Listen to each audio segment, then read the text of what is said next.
Magandang araw po sa inyong lahat.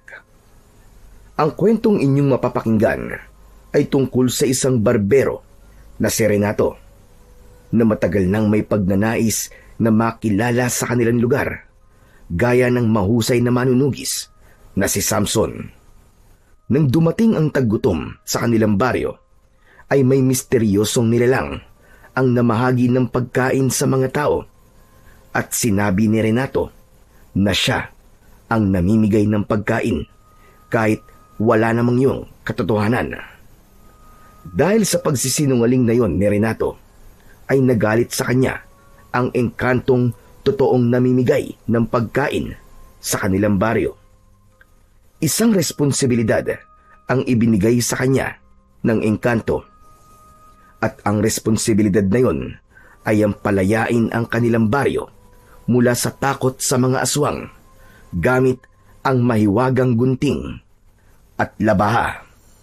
Magagawa kaya ng isang barbero na si Renato na matapos ang lagim na nangyayari sa kanilang baryo?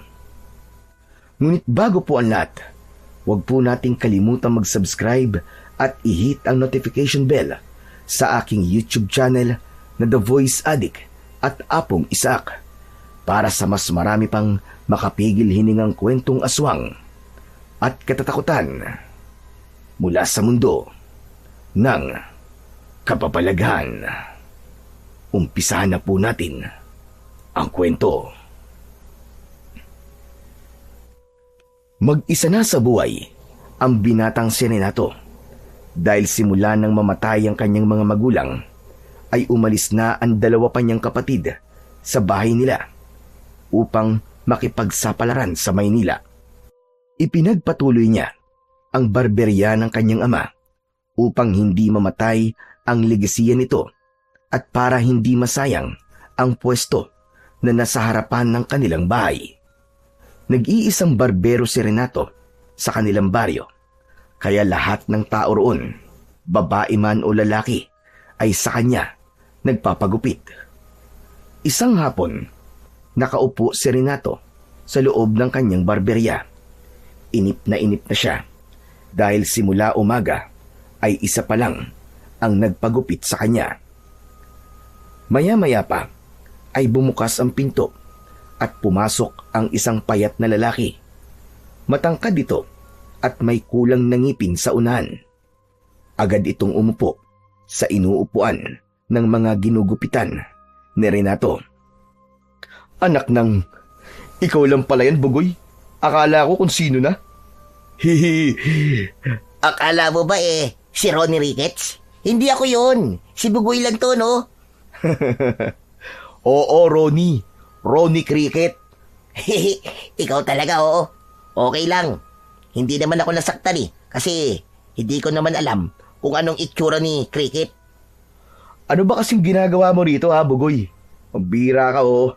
Kung tatambay ka lang, ay mas mabuti pa na umalis ka na lang dito. Iisa pa lang ang nagpapagupit sa akin simula kaninang umaga, ha? Baka sa'yo ko maibunto ng inis ko pag nabwisit ako. Pabira ka, oh. Grabe ka naman talaga sa akin. Kung itaboy mo ko parang hindi mo ko kaibigan, ah. Hindi ako tatambay dito. Ang totoo pa niyan, magpapagupit ako sa'yo. Weh, totoo ba yan? Baka naman magpapagupit ka tapos saka na ang bayad. Aba, hindi pwede yun. Hoy. May pera ako, no? Anong akala mo sa akin? Babayaran kita kagad ngayon. Bibigyan pa kita ng tip kapag nagustuhan ko ang gupit mo sa akin. Aba, maganda yan, ah. O sige. Sandali lang at kukunin ko lang ang mga gamit ko. Lumapit si Renato sa maliit na aparador. Kinuha niya roon ang kanyang gunting, labaha at malaking tela na pangtakip niya sa katawan ni Bugoy para hindi ito malagyan ng buhok. Matalik na kaibigan ni Renato si Bugoy. Bata pa lang ay magkakilala na silang dalawa. Noon ay madalas na awayin at tuksuhin si Bugoy dahil sa mahina ang ulo nito sa eskwelahan. At si Renato ang palaging nagtatanggol sa kanya. Inilagay na ni Renato ang tela sa katawan ng kanyang kaibigan. Tinignan niya ito sa malaking salamin na nasa kanilang harapan. O ano, Chong? Ano bang gupit ang gusto mo? Yung bang kung tawagin nila mohawk. Ano? Ano? Mohawk. Hindi mo ba alam yung mohawk? Barbero ka pa naman, pambihira ka. Pero hindi mo alam yun? Teka, tanong nga lang. Barbero ka ba talaga? Sa ngayon ko lang talaga nalaman yung pinagsasabi mo eh. Saka, ngayon mo pa talaga pinagduda ng pagiging barbero ko. Baka nakakalimutan mo, simula nang mamatay si tatay, ay ako na ang nag-iisang barbero dito sa ating baryo. At ako rin ang pinakamagaling. Hehe, talagang ikaw ang magiging pinakamagaling. Kasi wala ka namang kalaban eh. Teka, balik tayo sa gusto kong gupit na mohawk. Ganito kasi yon pare. Aahitin mo yung magkabila ang side ng ulo ko. Tapos, magtitira ka ng buhok sa gitna. Bibili na lang ako ng gel sa tindahan para ako na magtataas ng buhok ko sa gitna. Ha? Teka. Parang sa pagkaka-describe mo sa akin parang magmumukha kang manok sa gupit na yun Kaya nga mohawk diba? From the root word, hawk. Loko ka talaga. Lawin ang hawk. Pero, Chong, sigurado ka bang gusto mo ng ganong gupit? Sure na sure. 159,000%. Nakita ko kasi na maraming lalaki may ganong buhok sa bayan. Alam mo naman ako, ayoko nagpapahuli sa uso, pare. Hindi na nagsalita si Renato at sinimulan niya ng gupitan ang kaibigan niyang si Bugoy.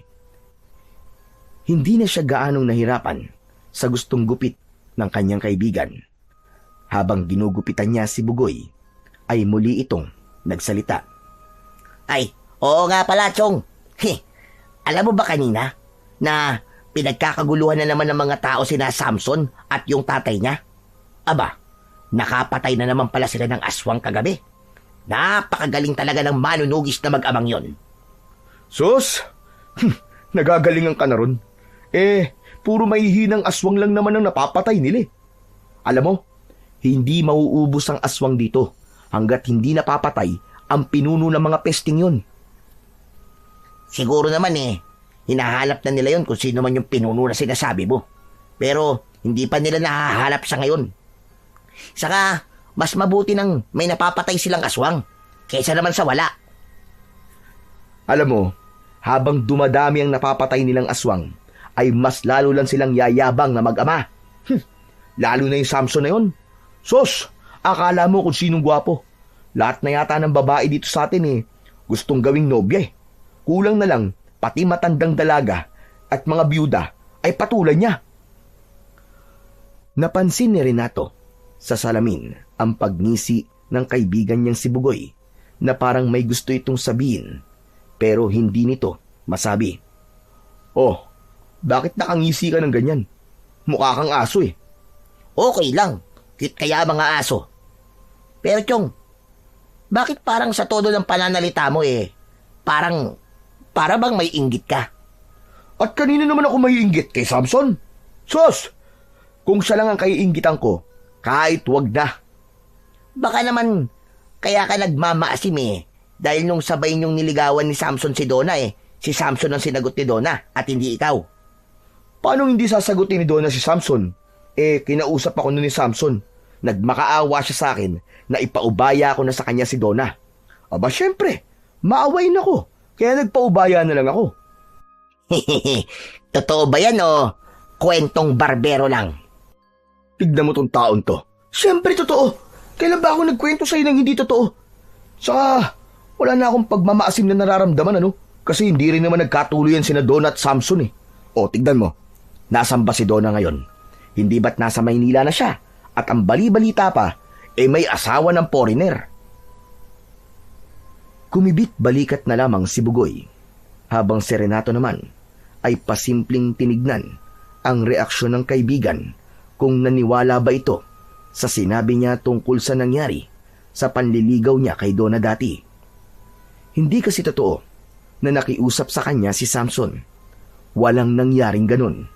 Ang totoo ay sadyang mas gusto lang talaga ni Donna si Samson. Ayaw lang niyang mapahiya sa kaibigan niyang si Bugoy, kaya gumawa siya ng hindi totoong kwento o tokis. Isa pa, nasanay na rin siyang magkwento ng kung ano-ano sa iba't ibang tao kahit walang katotohanan. Makalipas ang ilang sandali, ay natapos ng gupitan ni Renato si Bugoy. Sinipat naman ni Bugoy ang sarili nito sa salamin na parabang ito na ang pinakagwapong lalaki sa buong mundo. Papikit-pikit pa ang mga mata nito na parang napupuwing at may pakagat-kagat pa sa labi. Natatawang binatukan ni Renato si Bugoy. Aray ko naman! Pambira ka, bakit ka nananakit?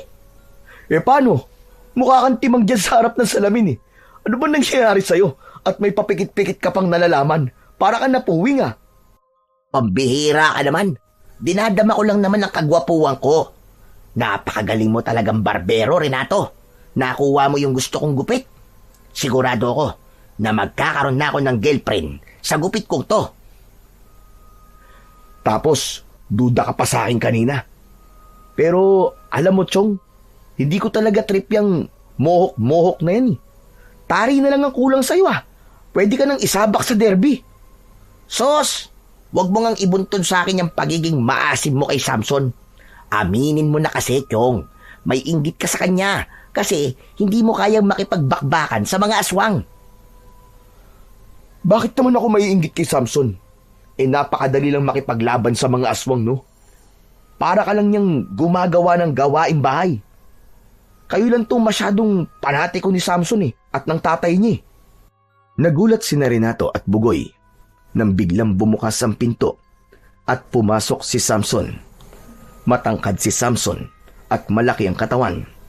Seryoso ang mukha nito na bahagyang nagbigay ng kaba kay Renato. Sandali lang kailangan ko na palang umalis. May sinampay pala ako. Baka biglang umulan O paano, Chong? Salamat sa paggupit mo sa buhok ko Sa uulitin. Hoy! Yung bayad mo! Hindi ka pa nagbabayad, Chong! Nagmamadaling umalis si Bugoy na parang walang narinig. Hindi alam ni Renato kung dahil ba nais na takasan ni Bugoy ang pagbabayad sa kanya o dahil natakot ito na baka narinig ni Samson ang pinag-usapan nila. Kaya ito nagmamadaling umalis at tumakas. Napakamot si Renato sa likod ng ulo. Langya talagang buhay to. Tinakasan na naman ako ni Bugoy. Samson. Nandiyan ka pala. Oo. Anong tingin mo sa akin? Aparisyon? Ikaw talaga masyado ka mapagbiro. Ano ba sadya mo rito? Barberya to, di ba? Malamang, magpapagupit ako ng buhok. Oo nga pala, no? Barberya nga pala to. Sige. Umupo ka na at lilinisin ko lang itong mga ginamit ko. Paniguradong puno to ng mikrobyo dahil kay Bugoy ko huling ginamit. Naupo na si Samson. Diretso itong tumingin sa refleksyon nito sa salamin habang pinupunasan naman ni Renato ang gunting at laba gamit ang malinis na basahan. Mabilis ang tibok ng puso niya dahil sa kaba. Naisip niya na baka kanina pa nasa labas si Samson at sa lakas ng boses nila ni Bugoy ay may posibilidad na narinig nito ang lahat ng sinabi niya. Maya-maya pa ay pumuesto na si Renato sa likod ni Samson. Isang pilit na ngiti ang pinakawalan niya. Ano palang gupit ang gusto mo, pare? Huwag mo kong tawagin pare dahil di tayo magkumpare. Bawasan mo lang sa gilid pero huwag masyadong manipis. Sa loob ni Renato ay sumimangot siya. Naisip niyang kalbuhin si Samson dahil sa inis niya rito. Pero alam niyang hindi niya yun maaaring gawin dahil lahat ng tao sa baryo nila ang makakalaban niya. Ang totoo ay may inggit siya kay Samson dahil sa estado nito sa kanilang lugar. Lahat ay hinahangaan ito dahil sa ginagawa nitong pagtugis at pagpatay sa mga aswang na ilang taon nang nananalasa sa baryo nila. Tahimik na ginupitan ni Renato si Samson. Palaging ganon kapag nagpapagupit ito sa kanya. Kaya nagulat siya nang marinig niya ang boses ni Samson. Paano mo pala nasabi na madali lang makipaglaban sa mga aswang?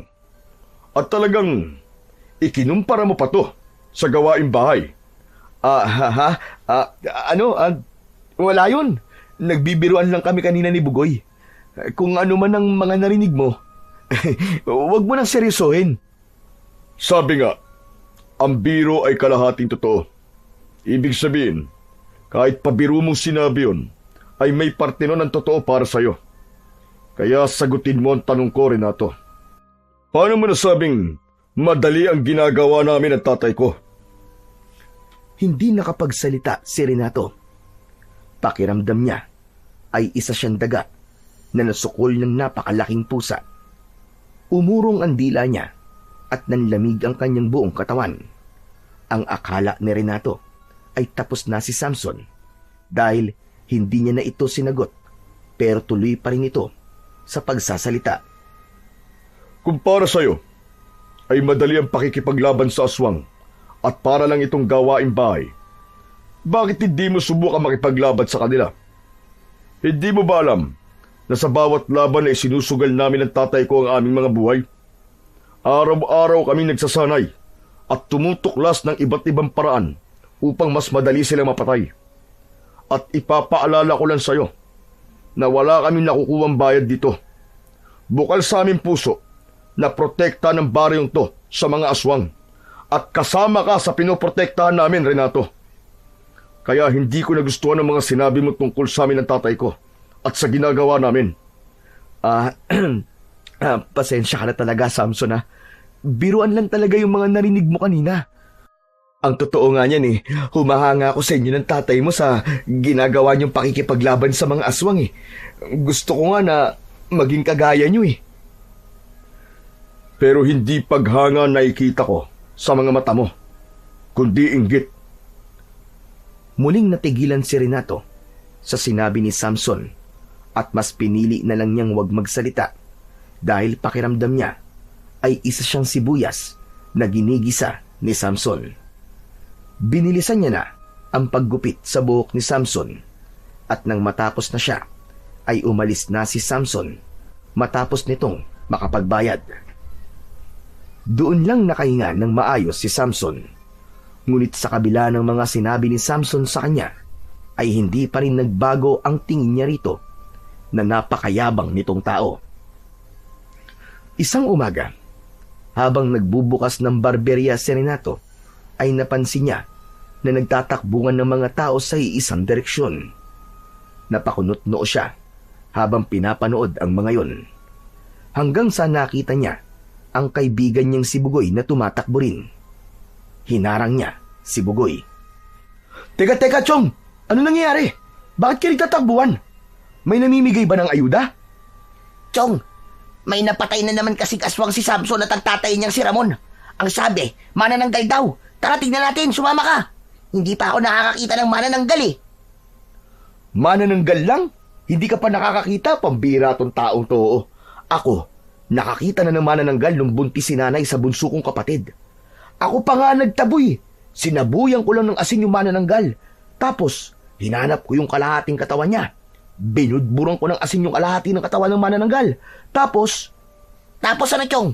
Mamaya mo nang ituloy ang kwento mo. Tara na! Tignan natin yung totoong manananggal. Ayaw sanang sumama ni Renato. Ngunit wala na siyang nagawa nang hilahin siya ni Bugoy sa braso. Nakitakbo na rin siya kasama ang mga tao hanggang sa makarating sila sa malawak na bakanting lupa na malapit sa dulo ng baryo. Napakaraming tao ang naroon. Nakisiksik si Renato at Bugoy hanggang sa makarating sila sa unahan. Muntik nang maduwal si Renato nang makita niya ang lusaw na pang ibabang bahagi ng katawan ng manananggal. Habang ang itaas na parte ng katawan nito ay nilalamon ng apoy. Naroon sina Samson at ang tatay nitong si Ramon. Parehas na may hawak na itak ang dalawa. Yak! Ano ba yan? Kadiri naman! Anong kadiri sinasabi mo? Ang astig nga eh. Panoorin yung lahat ang kamatayan ng manananggal na to. Sa wakas, ay nagtagumpay na kami ng aking ama na patayin siya. Alam namin na matagal na kayo natatakot sa nilalang na ito. May ilan na rin itong nabiktima. Pero mula ngayon, ay hindi na kayo dapat matakot sa manananggal dahil patay na siya. Tuwang-tuwa na nagpalakpakan ang mga tao. May ilan na sumigaw pa ng papuri para kina Samson at sa ama nitong si Ramon. Ngunit wag muna kayo magdiwang ng gusto. Dahil ang laban natin sa mga aswang ay hindi pa tapos. At walang nakakaalam kung kailan ito matatapos. Nararamdaman ko na marami pa ang aswang na nagtatago sa dilim at nagmamasid lang. Naghihintay lang sila ng pagkakataon para umatake at pumatay. Paano kasi mauubos sa mga aswang dito sa ating baryo, Samson? Kung hanggang ngayon buhay pa rin ang kanilang pinuno. At paano mo naman nasabi na meron silang pinuno? Simple lang. Sistematiko ang galaw nila. Maraming aswang ang nanggugulo dito sa baryo natin. Kapansin-pansin na kapag napatay niyo ang isang aswang, ay may bago na namang darating.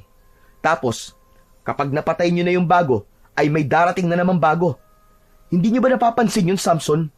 Kaya ang dapat niyong gawin ay alamin at hanapin kung sino nag-uutos sa mga aswang na yun. Naguluhin tayo.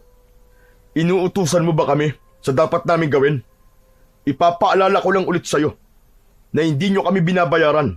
Kaya walang kahit sino sa inyo ang may karapatang utusan kami kung ano ang dapat naming gawin at kung ano ang dapat naming maging diskarte sa pakikipaglaban namin ng tatay ko sa mga aswang. Wala kaming panahon ng tatay ko sa mga taong ang alam lang gawin ay tuligsain ang aming pagiging manunugis. Ang mga ganyang klaseng tao ay mas nakakatakot pa sa aswang dahil pailalim sila kung gumalaw. Tumiim ang bagang ni Renato nang magtama ang mga mata nila ni Samson. Sa huli ay siya ang sumuko. Iniwas niya ang tingin kay Samson. Walang salitang umalis si Renato dahil hindi niya na kinaya ang nag-uusig na tingin ng mga tao sa kanya. Bumalik si Renato sa kanyang barberya. Itinuloy niya ang pagbubukas nun at pagkatapos ay nagwalis siya sa loob. Hindi niya napigilan ang maglabas ng sama ng loob habang nagwawalis. Bilib na bilib naman ang mga tao sa yabang ng mag-amang yun. Saka bakit ayaw nila tumanggap ng suggestion sa ibang tao? Lalong-lalo na sa akin. Hoy, ano na namang sinasabi mo dyan, ha? Pambihira tong taong to, oo. Nakakagulat ka naman, Bugoy. Akala ko, aswang ka na may palong. Wow! Aswang talaga? Sa gwapo kong to, napagkamalan mo akong aswang? Medyo humahabol na nga ako sa kagwapuhan ni Samson eh. Sa kagwapuhan talaga ni Samson, ha? Hindi talaga sa kagwapuhan ko. Kung si Samson na lang kaya ang gawin mong best friend, ha? Sus, tampururot ka naman kagad, Chong. Siyempre, ikaw ang pinakagwapo dito sa baryo natin. Sunod lang sa si Samson, ikaw naman, oo. Kaya naman, bago ko pa maabot ang kagwapuhan mo, ay kailangan ko munang malampasan si Samson, siyempre. Tigilan mo na nga ako sa mga pambobola mo. Di mo na ako makukuha sa mga paganyan-ganyan mo. Kala mo, ha? Ito naman, umagang-umaga pero ang init-init ng ulo. Paano di init ang ulo ko? Nagbigay lang naman ako ng suggestion ko kanina, pero minasama pa ni Samson. Siyempre, nagalit ang mga tao sa akin kasi si Samson ang mas pinakikinggan nila. Ikaw naman kasi, Chong eh. Kapag ganun, shut up ka na lang. Isiper mo na lang ang bibig mo. Huwag ka na magsalita. Magpasalamat ka na lang kasi may mga nagtatanggol sa atin. Wala akong masamang intensyon sa sinabi ko kanina. Dapat nga magpasalamat pa sila Samson sa akin kasi nagbigay ako ng suwestyon. Ay nako, hayaan mo sa susunod, hindi na ako magsasalita sa mga ganyang bagay. Ipinagpatuloy na lamang ni Renato ang pagwawalis at hindi niya na kinausap si Bugoy. Doon na lang niya itinuon ang kanyang atensyon kesa sa malunod siya sa inis dahil sa nangyari kanina. May kaba siyang naramdaman dahil may hinala siya na magiging masama ang tingin ng mga tao sa kanya matapos ng mga sinabi ni Samson. Baka isipin pa ng ilan na salungat siya sa pakikipaglaban na ginagawa ni na Samson at ng tatay nito sa mga aswang. Bata pa lang, pakiramdam na ni Renato ay meron ng kompetisyon sa pagitan nila ni Samson. Magkaklase sila nito mula elementarya hanggang high school. Matalino si Renato, ngunit mas matalino sa kanya si Samson. Palagi itong nangunguna sa klase habang siya ay palaging pumapangalawa. Kapag may nililigawan siyang babae noon, ay biglang liligawan din ni Samson. At dahil mas gwapo at mayaman si Samson, ay ito ang sinasagot ng babaeng sabay nilang niligawan. Hanggang sa nagbinata sila, ay naramdaman pa rin ni Renato ang kompetisyon na yon. Nang maging manunugis ng aswang si Samson, gaya ng ama nito, ay mabilis itong nakilala sa kanilang baryo. Maraming humanga rito, lalo na ang mga kababaihan. Itinuring ito ng ilan na bayani at tagapagtanggol. Aminado si Renato na may inggit siya kay Samson, kaya natutunan niyang gumawa ng kwento kahit hindi totoo, upang kahit papano ay meron siyang may pagyayabang. Makalipas lamang ang ilang araw, ay napatunayan ni Renato na tama nga ang kanyang hinala, dahil isang aswang na naman ang dumating sa baryo nila para sumalakay tuwing gabi. Isang tiktik na sa loob lang ng 5 araw ay 2 buntis na ang naging biktima. Dahil sa pangyayaring yun, ay isang pagtitipon sa plaza ang isinagawa.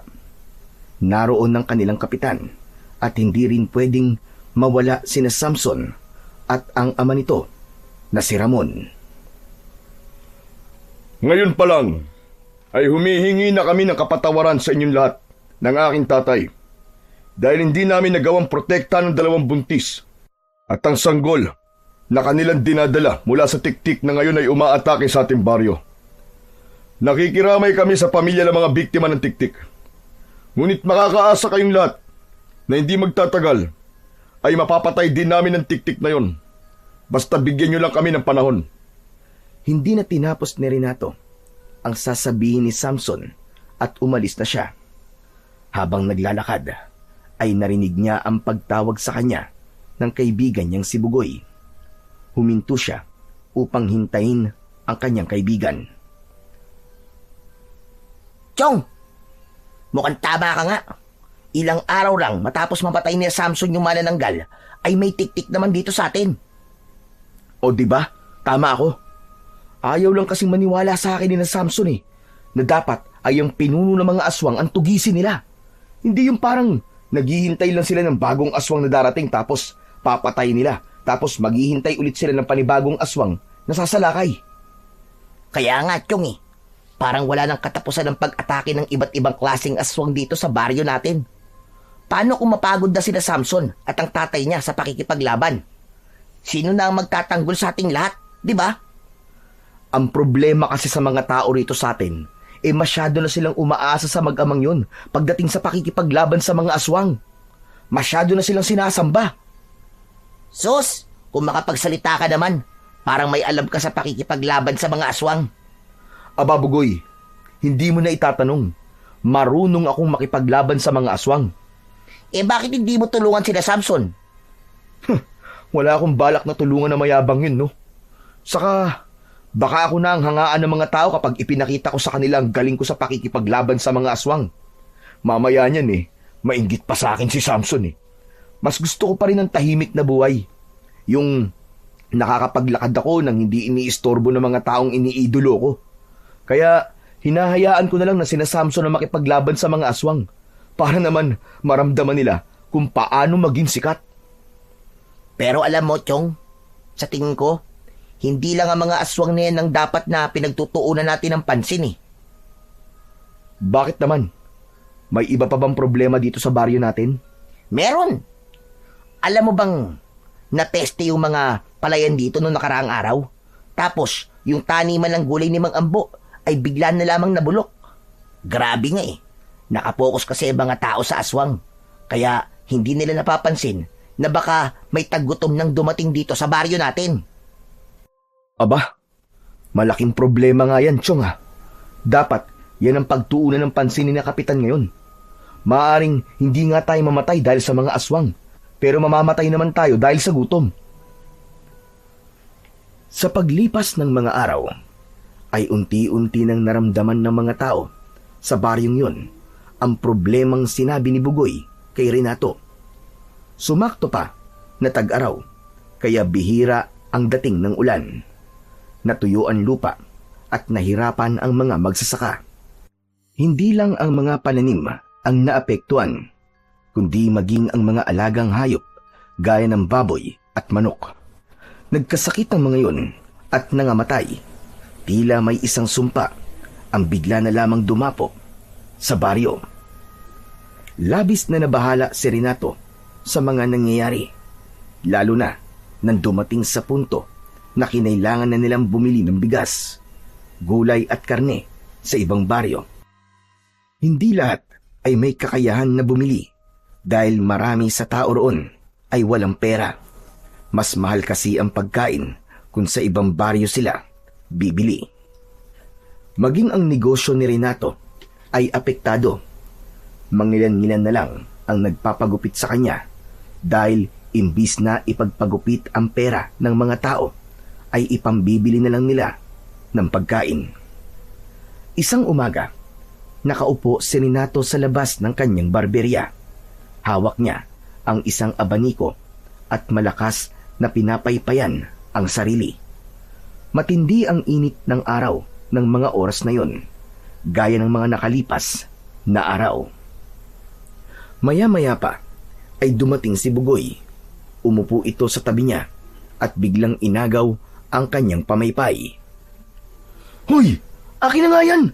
Kita mo ang init-init eh! Nananahimik ako dito eh! Sandali lang, Chong. Ako na muna magpapaypay. Grabe kasi ang init ng panahon ngayon eh. Sinabi mo pa. Hindi lang mainit, kundi taggutom na rin dito sa atin, Chong. May narinig nga akong kwentuhan na yung pamilya ni Mang Celso ay napilitang kumain ng bulok na gulay. Ayun, sumakit ang tiyan ng buong pamilya niya, kaya nasa ospital sila ngayon. Ay, Diyos ko. Sana naman merong mabuting puso ang tumulong sa problema natin sa pagkain. Sino bang may kakayang tulungan tayo pagdating sa bagay na yan?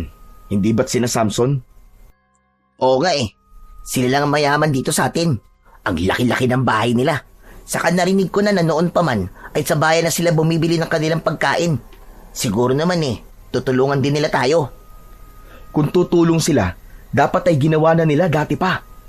Mag-iisang buwan na tayong ganito Pero kahit tig-iisang kamatis o repolyo man lang, ay wala silang naibibigay sa atin. Alam ko na hindi tamang iasa natin sa kanila ang pagkain natin sa araw-araw.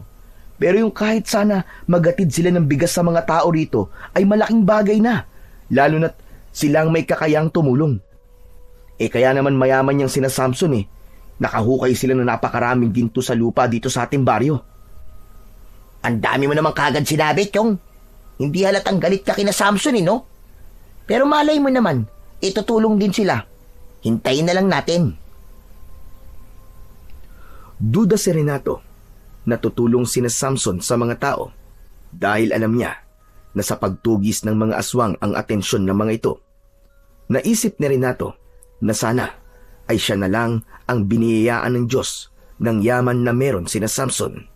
Dahil kung ganun siya kayaman, ay hindi siya magdadalawang isip na tumulong sa mga nangangailangan sa kanilang baryo.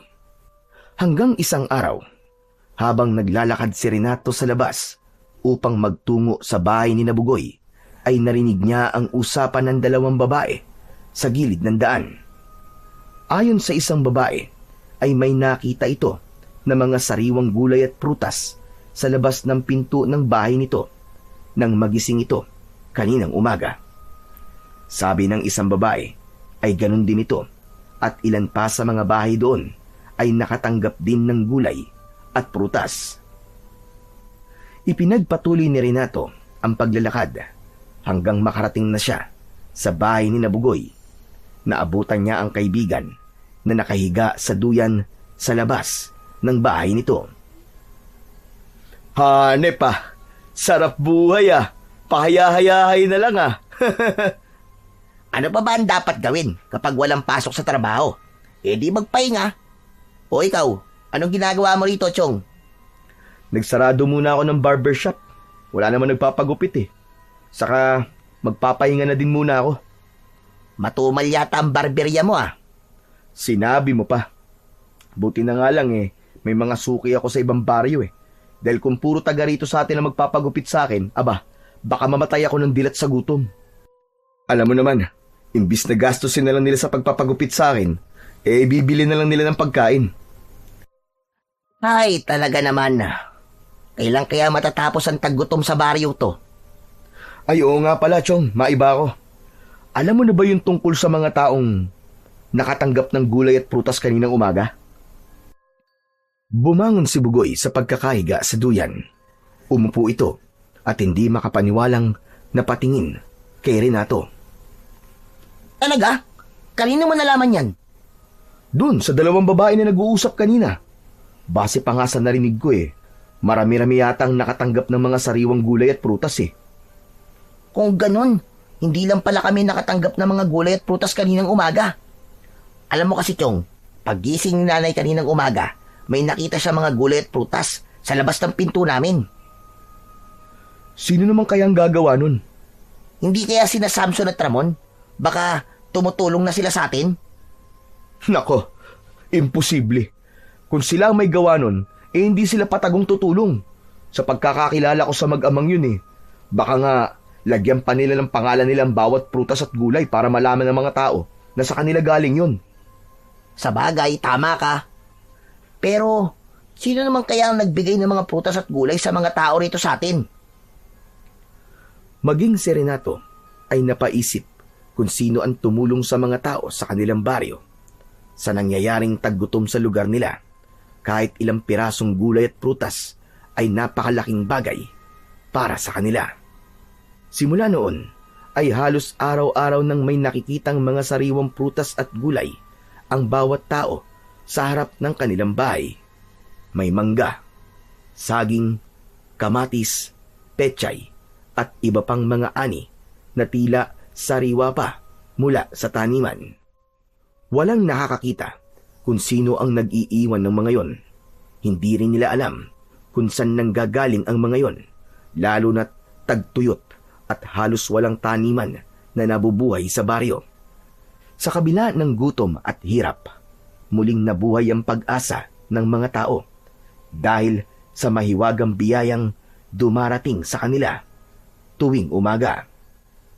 Habang tumatagal, lalong lumalalim ang pagkalito ng mga tao. May mga nagbabantay tuwing gabi upang malaman kung sino ang gumagawa ng kabutihang yon, pero wala silang napansin. Hanggang isang umaga, maagang nagising si Renato. Pagbukas niya ng pinto, ay nagulat siya nang may isang piling ng saging at 3 piraso ng sayote sa harapan ng pinto ng kanyang bahay. Agad niya yung kinuha at dinala sa kusina.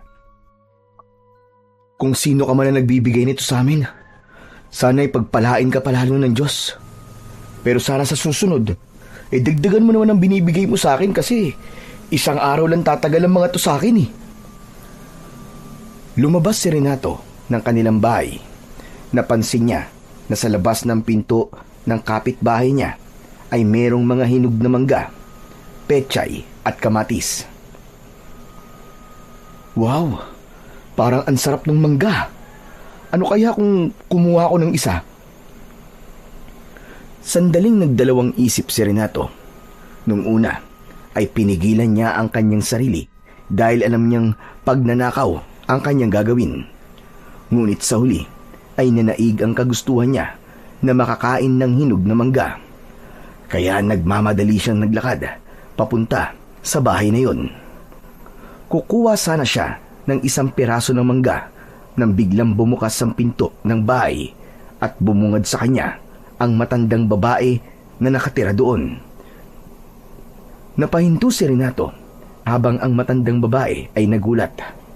Ilang segundo silang nagkatitigan at hindi alam ni Renato kung paano niya malulusutan ang sitwasyon na yon. Marahang tumayo si Renato habang nanginginig ang buong katawan niya dahil sa kaba. Inihanda niya ang sarili sa pagsigaw ng matandang babae na isa siyang magnanakaw, ngunit iba ang sinabi ng matandang babae. Diyos ka pa, Renata. Huwag mo sabihin na ikaw ang nagbibigay sa amin ng mga gulay at prutas. Ha? Po? Ano pong sinasabi niyo, Lola? Huwag ka nang magkaila. Kitang-kita ko na inilagay mo dyan ang mga prutas at gulay na yan sa harapan ng aking pinto. Hindi ba kaya ka na kayo ko ng buksang kong pinto ay dahil kalalagay mo lang dyan ng mga yan. Sandaling tumahimik si Renato. Pinag-isipan niyang mabuti ang sunod niyang sasabihin. Naisip niya na mas mabuti pang sabihin niyang tama ang sinabi ng matanda kaysa aminin niya na nanakawin niya ang isang piraso ng mangga. Natatawang napakamot sa likod ng ulo si Renato. Naku Lola, mukhang wala na pala akong lusot sa inyo. Nahuli niyo na ako Oo, tama ho kayo. Ako nga po ang lihim na naglalagay ng mga prutas at gulay sa labas ng bawat bahay dito sa atin. Ayoko nga po sanang sabihin kaso lang wala na. Nabuking niyo na po ako. Nako, hulog ka ng langit sa aming lahat, Renato. Ang mga kagaya mo ang kailangan ng baryo natin sa panahong ito. Sa labis na tuwa ng matandang babae, ay mahigpit nitong niyakap si Renato. May konting sundot ng konsyensyang naramdaman si Renato, ngunit alam niya na yun ang mas makakabuti sa kanya kesa sa tawagin siyang magnanakaw. Hanggang isang umaga, kumalat ang balita sa buong baryo na si Renato ang lihim na nagbibigay ng prutas at gulay sa mga tao. Alam ni Renato na ang nagpakalat nun ay ang matandang babae na inakalang naglagay siya ng mga prutas at gulay sa labas ng bahay nito. Mabilis na kumalat ang kwentong yun at halos lahat ng taga-baryo ay naniwala. Sa halip na itanggi, pinanindigan na lamang ni Renato ang kwentong yun. Hindi na siya nagsalita para itama ang akala ng iba at hinayaan niyang magpatuloy ang paniniwala ng mga tao na siya ay matulungin at mabuting tao. Nagustuhan ni Renato ang naging epekto ng kasinungalingan na yon. Sa unang pagkakataon ay maraming tao na ang humahanga at nagpasalamat sa kanya. Isang umaga, dumalaw ang kaibigan niyang si Bugoy sa barberya ni Renato. Grabe, Chong. Ibang level ka na ngayon, ha? Hindi na kita maabot sa sobrang taas mo. Halos lahat ay ikaw ang bukang bibig at pinupuri ka nila. Sobrang swerte ko na meron akong kaibigang kagaya mo. Ano ka ba naman, Bugoy? Maliit na bagay lang yun, wag na natin palakihin. Kung hindi ako nahuli ng matandang kapitbahay na naglagay ng prutas at gulay sa labas ng bahay niya, malamang hanggang ngayon ay hindi niyo pa rin alam na ako ang gumagawa nun. Pero Chong, bakit ba ayaw mong ipaalam na ikaw ang tumutulong sa aming lahat? Ganun naman kasi talaga ang totoong tumutulong at nagmamalasakit, Bugoy. Hindi mo na kailangan pang ipaalam sa mga tao na tumutulong ka. Ibang klase ka talaga, Chong. Sobra akong proud sa'yo.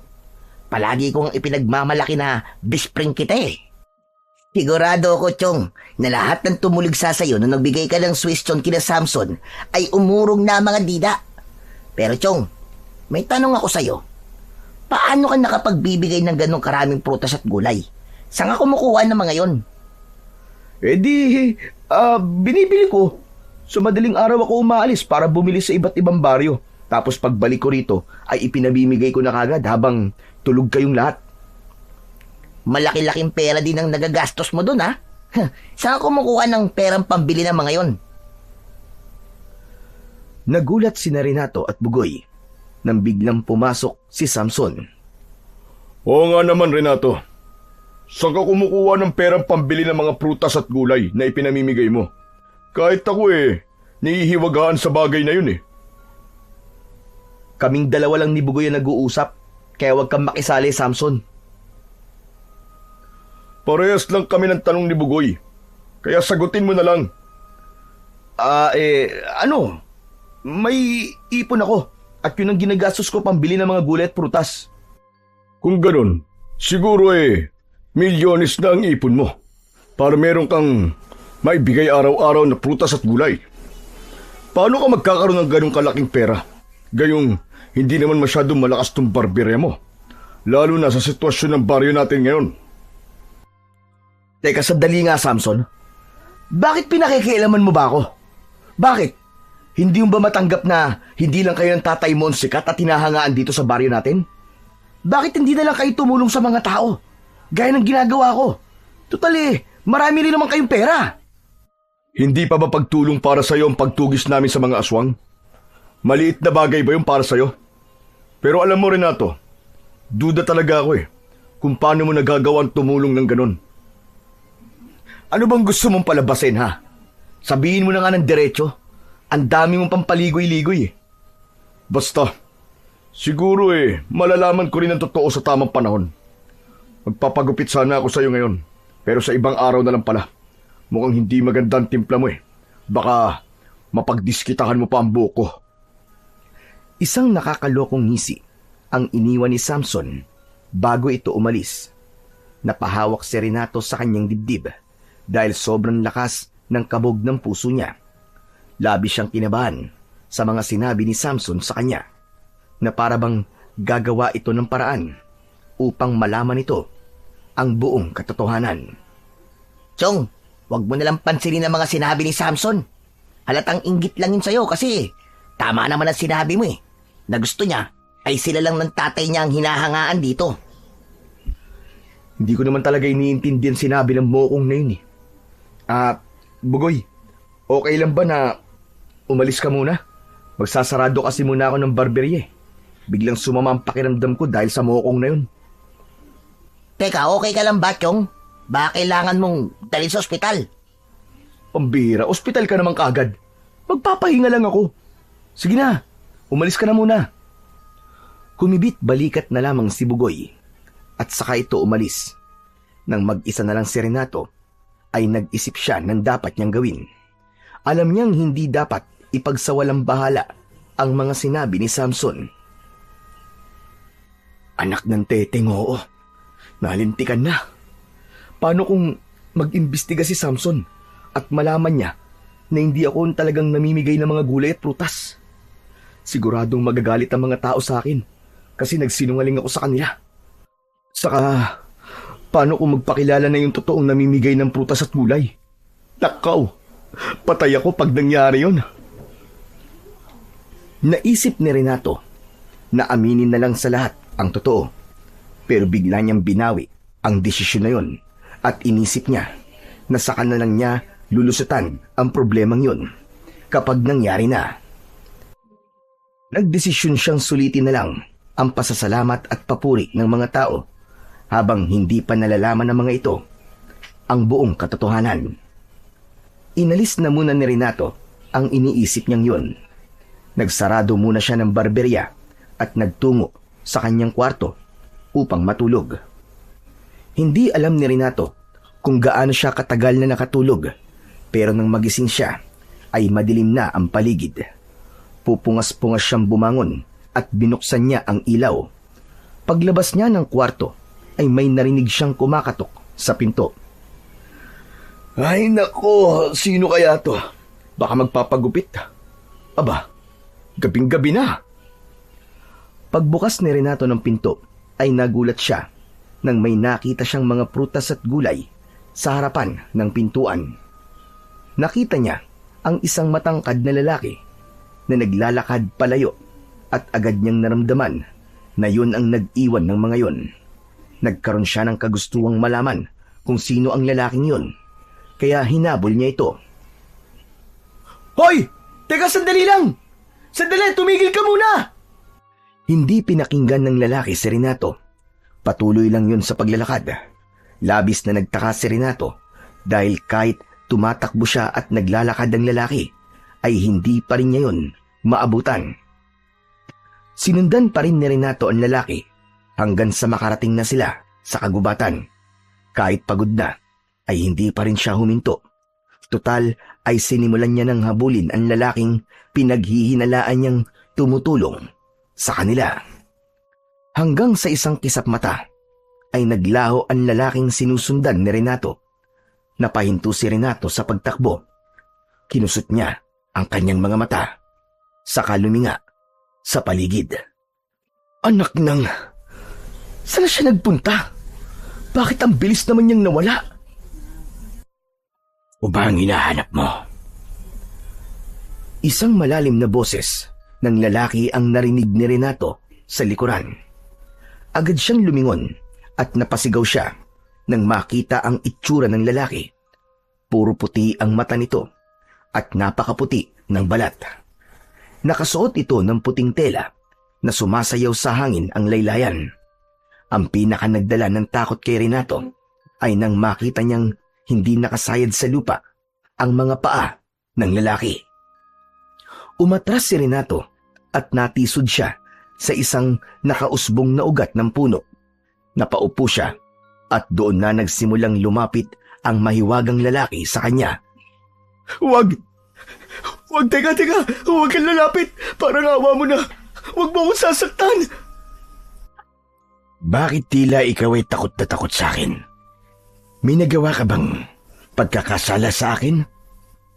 Paano naman akong magkakasala sa'yo? Ngayon lang naman kita nakita.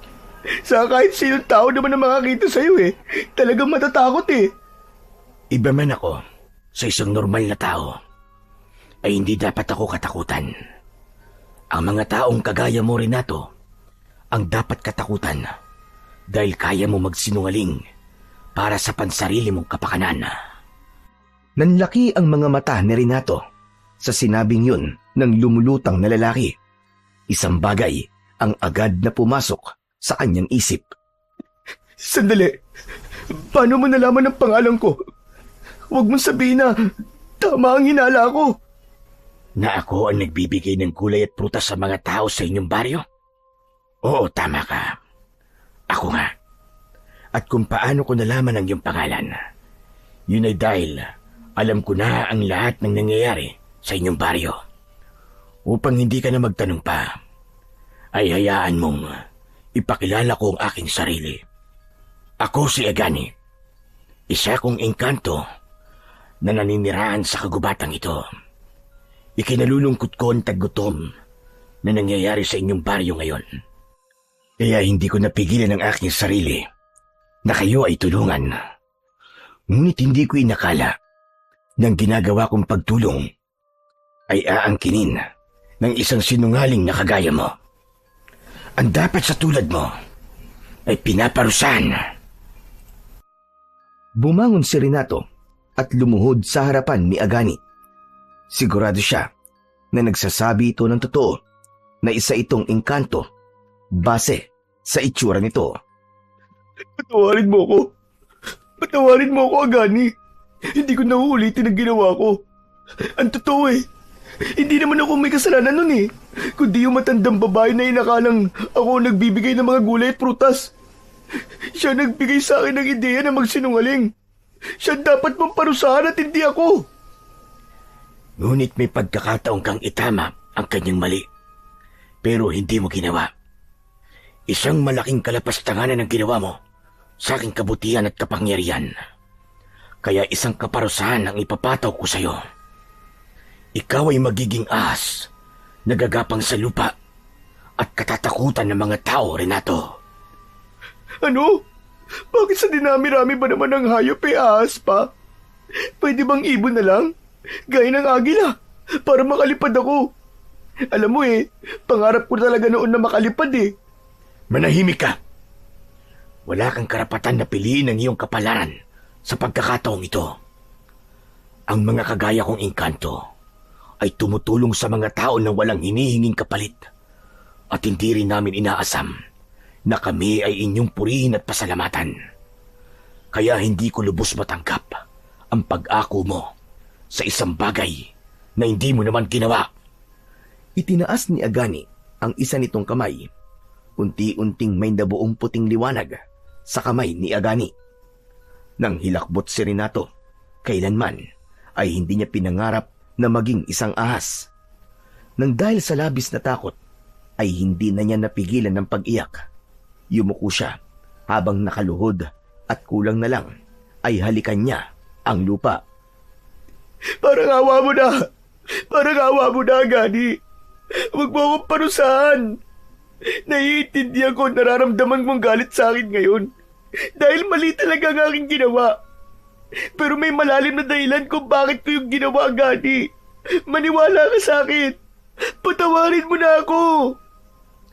Lumipas ang isang mahabang katahimikan bago marahang tinignan ni Renato ang engkantong si Agani. Nakababa na ang kamay nito at hindi na yon nagliliwanag. Seryoso itong nakatingin sa kanya at naramdaman niya na tila binabasa ng engkanto ang buo niyang pagkatao. Tumayo si Renato habang walang patid ang pagpatak ng kanyang luha. Magsalita ka, Renato. Nais kong marinig ang iyong dahilan kung bakit mo yun ginawa. Ang totoo kasi niyan nais kong maging kilala sa aming baryo. Gusto ko nahangaan nila ako. Nakakita ko ng oportunidad para sa pangarap ko na yon nang mapagkamalan ako ng matandang babae na ako namimigay ng mga prutas at gulay dito. Alam kong mali na magsinungaling at mali ang akuin ng isang kabutihan na hindi naman talaga ako may gawa. Pero natakot na akong aminin sa mga tao at totoo Ayokong magalit sila sa akin. Baka paalisin nila ako dito kapag nalaman nila ang katotohanan. Ayokong umalis sa baryong to dahil malapit to sa puso ko Patuloy ang pagtitig ni Agani kay Renato. Maya-maya ay bahagya itong tumango. Nakikita ko at nararamdaman ko na nagsasabi ka ng katotohanan. Kaya sa ngayon ay pagbibigyan kita. Hindi mo na kita parurusahan. Talaga? Maraming salamat, Agani. Maraming salamat. Pero, ang sabi mo hindi mo muna ako parurusahan. Ibig bang sabihin parurusahan mo pa rin ako? Tama ka. Ngunit hindi na kita paparusahan kung aaminin mo sa mga tao na hindi ikaw ang totoong nagbibigay sa kanila ng prutas at mga gulay. Pero hindi mo maaaring sabihin sa kanila na ako ang may gawa ng pagtulong na yon. Ano? Hindi ko pwedeng gawin yun dahil magagalit nga silang lahat sa akin. Kung hindi mo kayang gawin, ay ipapataw ko na sa iyo ang aking parusa. Sandali lang naman. Hayaan mo muna ako mag-isip Mabuti pa pala sa ganitong sitwasyon ay nag-iisip ka. Pero nung inako mo ang aking pagtulong sa inyong baryo, ay tila hindi ka na nakapag-isip.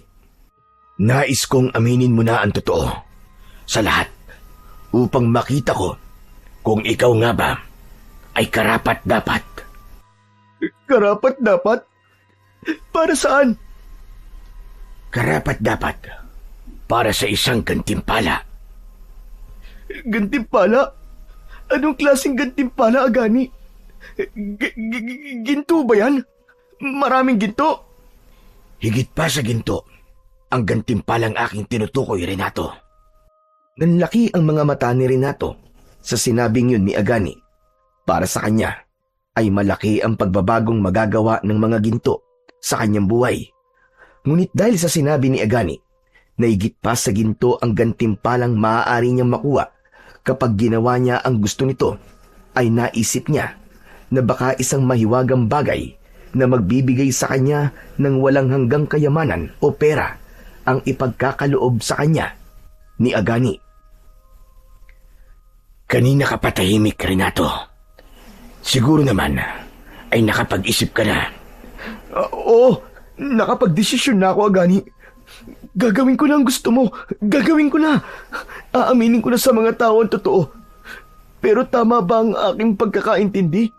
kapag ginawa ko yun, ay ibibigay mo na sa akin ng gantimpala? Oo, Renato. Makakaasa ka. Natutuparin ko ang aking sinabi.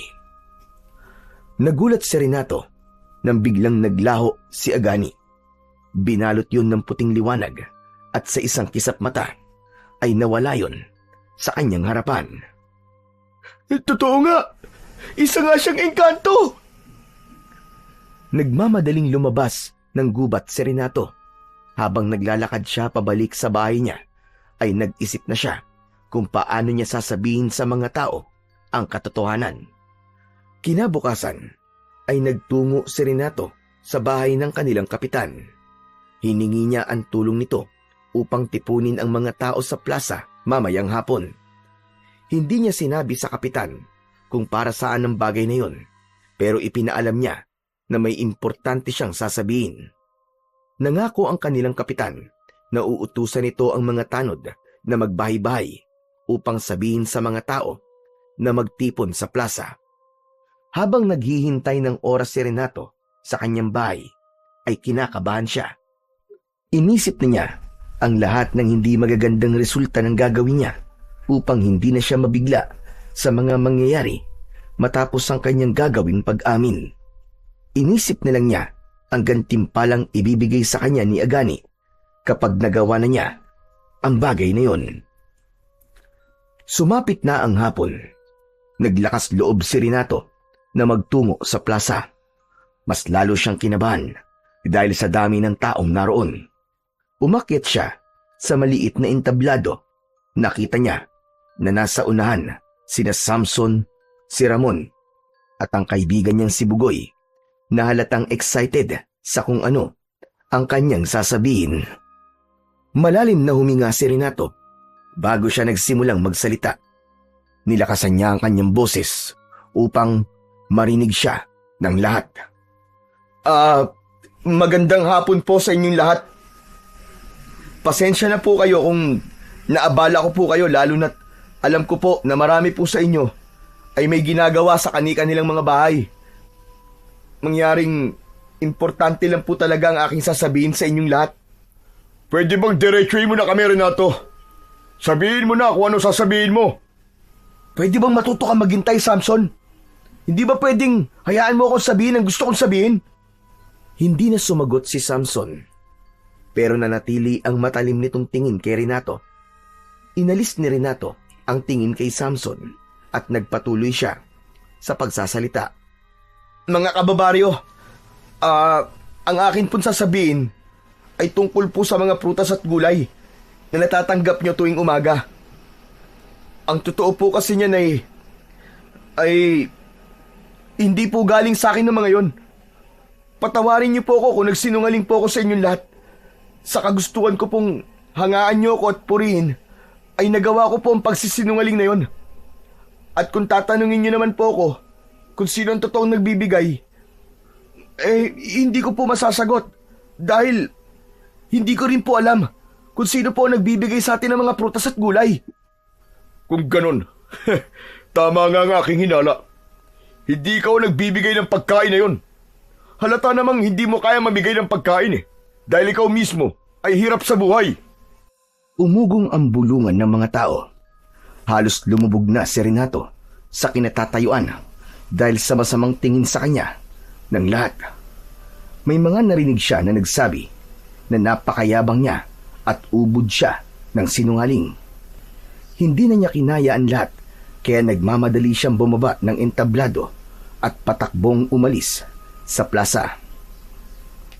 Nang makarating si Renato sa bahay niya, ay dumiretso siya sa kanyang kwarto. Naupo siya sa isang sulok at napatulala na lang siya. Maya-maya ay narinig niya ang boses ni Bugoy hanggang sa pumasok na ito sa kwarto. Lumapit sa kanya ang kanyang matalik na kaibigan. Hoy, Chong! Totoo ba yung sinabi mo sa plaza? Oo, Chong. Totoo lahat ng yun. Hindi na kasi kaya ng konsensya ko kaya umamin na ako . Grabe, Chong. Alam mo bang bago ako umalis sa plaza galit na galit talaga sa'yo mga tao? Alam ko. At nararapat lamang yun sa akin. Dahil niloko kayong lahat eh. Pero huwag ka mag-alala, Chong.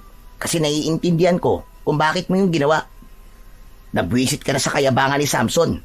Kaya gusto mo na mawala sa kanya ang papuri ng mga tao. Iyon nga lang. Mali pa rin talaga ang magsinungaling. Chong, pwede bang humingi ako ng pabor sa'yo? Anong pabor yun? Pwede bang iwan mo muna ako? Gusto ko kasing mapag-isa eh. Sigurado ka ba, Chong? Ayaw mo ba na may kausap? Oo, Chong. Dito na muna ako. Ikaw ang bahala. Basta kung gusto mo ng kausap, puntahan mo na lang ako sa bahay namin, ha? Sige, alis na ako. Tinapik ni Bugoy ang braso ni Renato, saka ito umalis. Nang mag-isa na lamang si Renato, ay tumayo siya at nagtungo siya sa kanyang barberya. Tinignan niya ang larawan ng kanyang ama na nakasabit sa dingding at hindi niya namalayan ang pagpatak ng kanyang mga luha. Tay, patawarin niyo po ako ni nanay ha. Alam ko po na tinuruan niyo po ako na huwag pong magsinungaling at huwag manloko. Patawad po kung niloko ko ang mga tao rito sa ating baryo.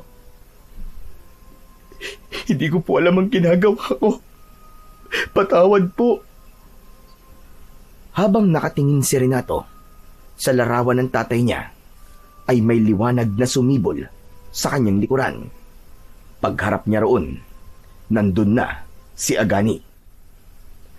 Agani! Ikaw pala! Nakakatakot ka naman. Bigla-bigla ka nalang sumusulpot. Oo nga pala. Nagawa ko na ang gusto mo. Inamin ko na sa lahat ng tao rito na hindi ako namimigay ng mga prutas at gulay. Nakita ko nga ang ginawa mo. At binabati kita sa tapang mo sa pag-amin sa katotohanan. Mas lalo ako nagalak sapagkat hindi ka nangatwiran kung bakit ka nagsinungaling at naramdaman kong bukal sa iyong puso ang pag-amin sa iyong ginawa. Kung ganun maaari ko na bang makuha ang aking gantimpala? Yung sinabi mo, baka kasi nakalimutan mo na yung pinag-usapan natin Hindi ko yun nakakalimutan. Kaming mga mabubuting engkanto ay may isang salita. Kaya huwag kang mabahala. Dahil ngayon din ay ibibigay ko sa iyo ang gantimpalang nararapat para sa iyo. Labis na nasabik si Renato sa sinabing yun ni Agani. Luminga si Agani sa paligid ng barberya at dinampot nito ang gunting at labaha. Ano ang mga bagay na ito? Ang tawag dyan gunting tsaka labaha. Yan ang ginagamit ko sa akin trabaho bilang barbero. Kung hindi mo alam kung ano ang barbero, kami yung gumugupit ng buhok ng mga tao. Alam mo ba na mahalaga sa akin ang gunting at labaha na yan? Bakit mahalaga sa iyo ang mga ito? Dahil minana ko pa yan sa aking ama na nagturo sa akin kung paano maggupit ng buhok. Patay na kasi siya, Agani At ang dalawang bagay na yan, ang pinakamahalagang bagay na iniwan sa akin ng tatay ko. Tumango-tango si Agani. Matiim nitong tinignan ang gunting at labaha na hawak nito. Nagliwanag ang mga yon sa palad ng engkanto. Nang mawala ang liwanag ng gunting at labaha, ay inabot nito yon kay Renato, pero hindi niya agad yon tinanggap. Tanggapin mo ang aking gantimpala para sa iyo, Renato. Ano? Paano ginanggantimpala mo sa akin? Sa akin naman talaga ang gunting at labahan na yan Nagbibiro ka lang, no? Joker din pala kayong mga engkanto, ha? Nagkakamali ka. Hindi ako marunong magbiro. Ito talaga ang aking gantimpala sa iyo. Alam ko na. Pinatalim mo ang aking gunting at labahan, no? Tama ba? Pero kaya ko naman patalimin ng mga yan nang hindi na kailangan ng tulong ng isang engkanto. Hindi ba pwedeng maraming ginto o pera na lang ang gantimpala mo? Hindi ba? Ang sabi mo higit pa sa ginto ang ibibigay mong gantimpala sa akin? Tama ka. Sinabi ko ngayon. Ang gunting at labahan na ito ay binigyan ko ng basbas at kapangyarihan upang magamit mo sa pakikipaglaban sa mga aswang. Naisip ko na ito ang nararapat na gamitin mong sandata dahil mahalaga ang mga bagay na ito sa iyo. Naguguluhang kinuha ni Renato ang gunting at laba mula sa engkanto. Nang mahawakan niya ang mga yun, ay may kakaibang init siyang naramdaman. Gumapang ng mabilis ang init na yun mula sa kanyang mga kamay, papunta sa buo niyang katawan. Sandali! Akala ko ba gantimpala ang makukuha ko? Bakit parang responsibilidad ang ibinigay mo sa akin? Isa yang gantimpala na higit pa sa ginto, Renato. Isipin mo mangyayari kapag nailigtas mo ang inyong baryo mula sa totoong kalaban. Babalik ang tiwala ng mga tao sa iyo. Gamitin mo ang gunting at labahan na yan sa pakikipaglaban para sa kabutihan at hustisya. At tandaan mo, hindi lang yan sandata, kundi may kakayahan din ng mga yan na ipakita ang totoong anyo ng isang aswang na nagpapanggap na tao. Aswang? Na nagpapanggap na tao? Nandito lang sila sa inyong baryo, Renato. Kapag nasugatan sila ng laba sa kahit na anong parte ng kanilang katawan, ay mabubunyag ang kanilang pagiging aswang. Kaya talasan mo ang iyong pag-iisip at pakiramdam. Hangad ko ang iyong tagumpay, Renato. May sasabihin pa sana si Renato, pero biglang naglaho si Isagani. Naiwan siyang maraming katanungan sa kanyang utak habang hawak niya ang gunting at laba na hindi niya pa rin alam kung paano niya gagamitin bilang sandata laban sa mga aswang na sinabi ng engkanto. Simula nang aminin ni Renato sa harap ng maraming tao na hindi siya ang tunay na nagbibigay ng prutas at gulay sa mga ito, ay agad na nagbago ang pagtingin ng lahat sa kanya. Mula sa dating papuri at pasasalamat, ay napalitan yon ng galit at pagkadismaya. Tinawag siyang sinungaling, mapagkunwari, at uhaw sa papuri. Kahit ang kanyang barberya ay unti-unti nang nawalan ng mga suki. Wala nang nagpapagupit sa kanya at buong araw na lang siyang nakaupo sa harap ng kanyang salamin habang tahimik na nakatulala.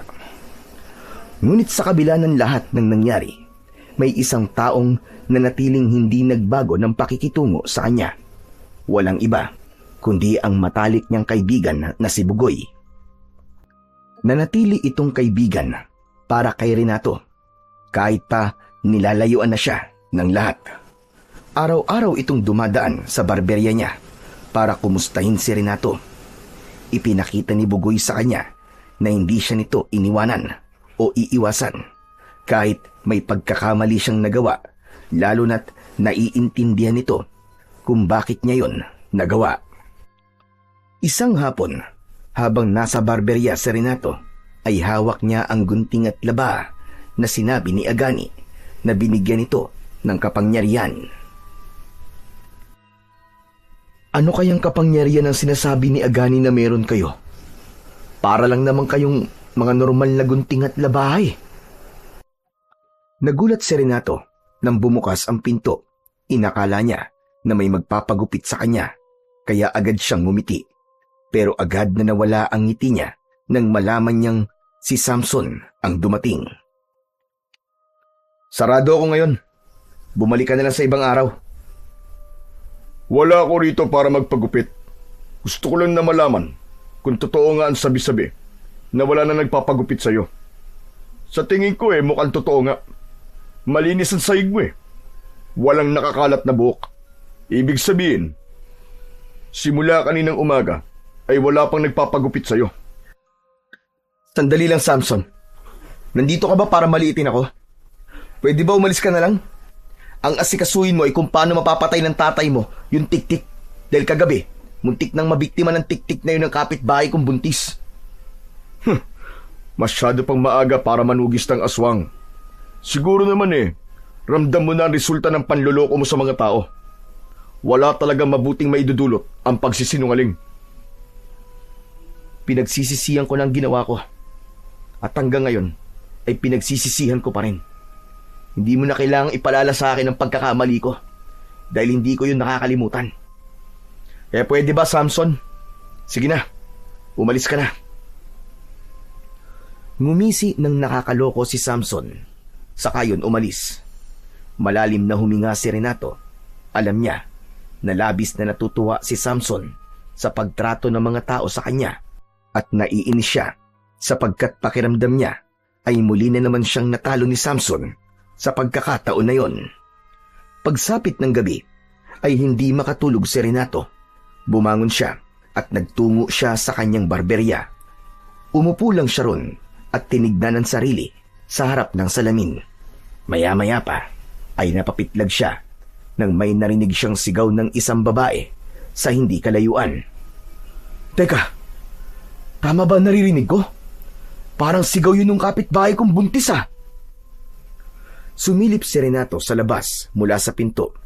Nakita niya na merong nilalang na may malalaking pakpak sa bubong ng kapitbahay. Alam niya na yun ang tiktik na sumasalakay sa kanilang baryo at nambibiktima ng mga buntis. Agad na naisip ni Renato ang gunting at laba na ayon kay Agani ay magagamit niyang sandata laban sa mga aswang. Kinuha niya yun sa aparador at may naramdaman siyang kakaibang tapang at lakas nang mahawakan niya ang gunting at labaha. Teka, ano to? Ano tong nararamdaman ko? Mukhang totoo ang sinabi ni Agani ah. May kapangyarihan ng aking gunting at labaha. Nang muling narinig ni Renato ang pagsigaw ng buntis, ay doon na siya nagmamadaling lumabas. Nang tumakbo siya patungo sa bahay na inaatake ng tiktik, ay napansin niya na mas naging mabilis ang kanyang paghakbang. Nang malapit na siya sa bahay, ay tumalon siya sa ibabaw ng isang bangko at sumampa siya sa sanga ng puno. Mula roon ay tumalon siya sa ibabaw ng bubong ng bahay. Bumakas ang gulat sa mukha ng tiktik nang makita si Renato. Hoy! Diablong buang kang tiktik ka! Ako ang harapin mo! At huwag ang mga buntis na walang kalaban-laban! Umugod ang tiktik at inatake nito si Renato gamit ang matutulis nitong kuko. Umiwas si Renato, saka hiniwa ang pakpak ng nilalang gamit ang kanyang labaha. Malakas na sinipa ni Renato sa dibdib ang tiktik, sabay suntok sa pagmumuka nito.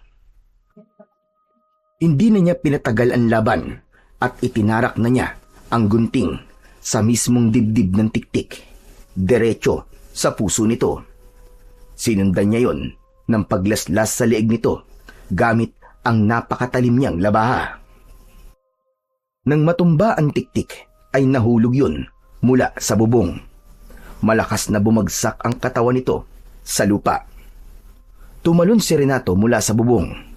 Nilapitan niya ang tiktik at nang masiguro niyang patay na yon, ay saka siya mabilis na tumakbo pabalik sa kanyang barberya. Totoo ba yun? Nagawa kong patay ng tiktik gamit ang aking gunting at labaha? Biglang lumitaw si Agani sa harapan ni Renato. Nakangiti ang engkanto sa kanya. Agani!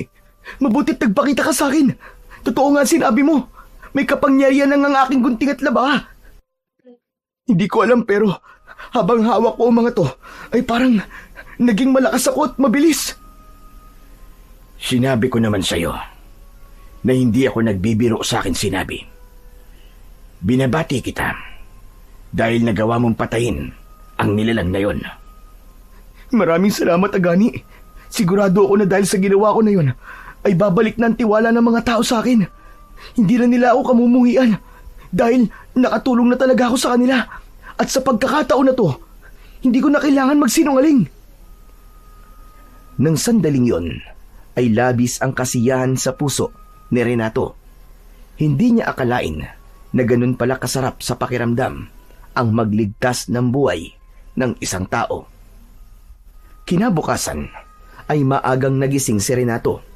Sumalubong sa kanya ang ingay ng mga tao sa labas. Bumangon siya at sumilip sa bintana Nakita niya ang mga tao sa harap ng bahay ng buntis na muntik ng atakihin ng tiktik kagabi. Masigla siyang lumabas upang ipaalam sa mga tao na siya ang pumatay sa tiktik. Dinala niya ang gunting at laba upang sabihin sa mga tao na yun ang ginamit niya sa pagpatay sa aswang.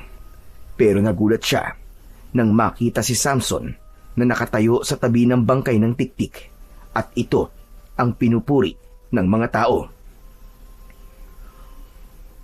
Teka lang mga kababaryo. Huwag kayong magpasalamat sa akin. Ginawa ko lamang ang aking sinumpan tungkulin sa baryong ito. Alam niyo naman, na habang nandito kami ng aking ama, ay patuloy namin kayong poprotektahan mula sa mga aswang. Sinungaling! Sinungaling ka, Samson! Oh, Renato! Nandiyan ka pala. Halika, lumapit ka para makita mo na maayos ang tiktik na napatay ko kagabi. Galit na lumapit si Renato kay Samson. Mariin na nakakuyom ang kanyang mga kamay habang hawak ang gunting at labaha.